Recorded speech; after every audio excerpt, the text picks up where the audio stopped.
As Senator Graham made his presentation, the president interrupted him several times with questions, and in the course of his comment, said things which were hate-filled, vile, and racist.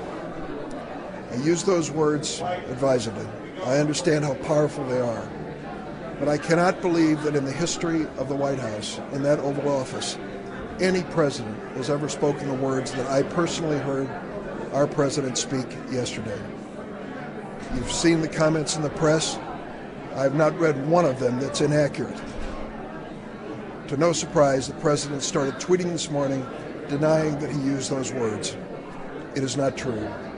He said these hate-filled things, and he said them repeatedly. When the question was raised about Haitians, for example, we have a group that have temporary protected status in the United States because they were the victims of crises and disasters and political upheaval.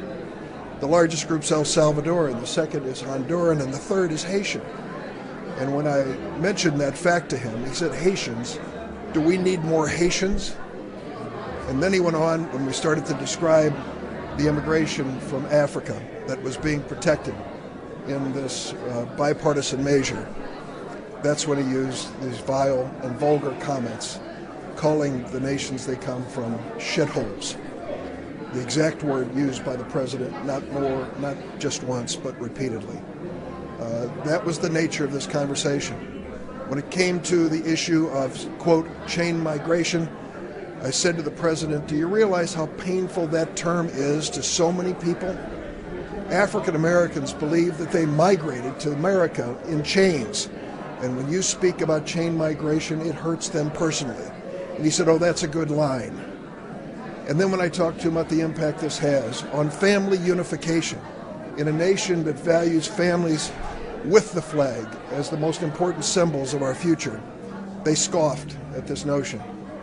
It was a heartbreaking moment. But I will tell you this, I'm not going to quit. I have a singular mission, and the mission is this: to give these dreamers and as many members of their families as possible a chance to be part of America's future in a legal status.